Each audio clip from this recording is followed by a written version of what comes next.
Hello, Group 6. My name is Andrew Qualiata, and I'm going to discuss an adaptive challenge that I'm currently dealing with at work. I currently serve as the plant manager for a metal recycling company whose mission is centered on building a sustainable and responsible business that delivers enduring value for future generations.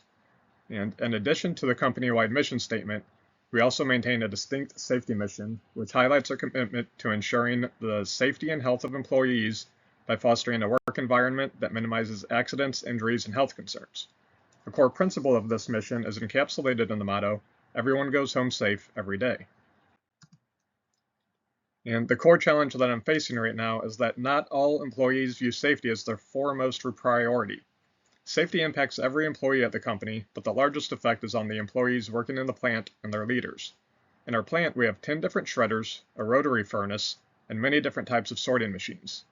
We also have material handlers, excavators, front-end loaders, skid steers, tractor trailers, and a few dozen forklifts. The materials processed include nearly every type of metal, presenting hazards such as sharp edges, exposure to lead, zinc powder, beryllium, which is a carcinogenic, lithium-ion batteries, and even live ammunition. The inherent risks associated with working in this environment are considerable. The metal recycling industry is consistently recognized as one of the most hazardous sectors in the United States. And in recent years, the organization has experienced an unacceptable number of injuries and incidents involving equipment damage, many of which were preventable. These incidents have ranged from minor cuts and bruises to catastrophic events such as fires and explosions that have resulted in multiple fatalities. And in response, the CEO introduced a Golden Rules safety initiative approximately 1 year ago. This initiative targets 8 high-risk job activities with the potential to cause serious injury or death. Although the rules were described as non-negotiable upon their release, no accompanying guidance was provided regarding enforcement strategies. So I worked with our site safety manager to construct and implement a safety accountability program to hold our employees accountable. The program outlines various types of safety infractions and respective disciplinary actions. For example, if an employee breaks the golden rule, the first offense is a 3-day unpaid suspension, and the second offense results in employee termination. All employees have received extensive training on both the Golden Rules and the Safety Accountability Program. And despite these efforts, violations persist at an unacceptable rate. I've also been working continuously with the frontline supervisors to lead this culture change.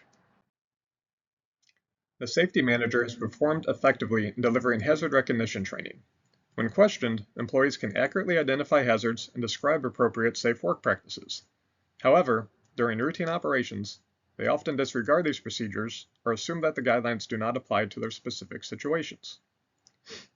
Efforts to engage the frontline supervisors in collaborative discussions about enforcing safety protocols have proven largely unproductive.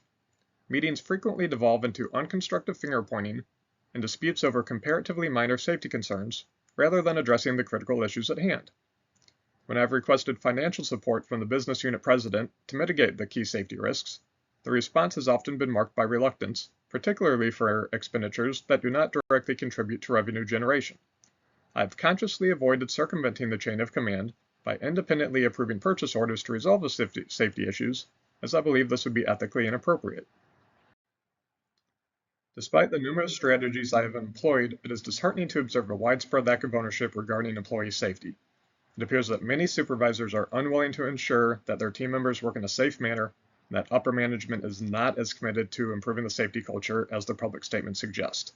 Now I need your help to break down the symptoms of this challenge.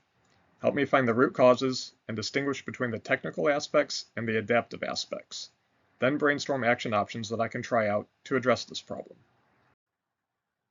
I'm looking forward to working with each of you throughout this semester. Thanks for your time and your assistance.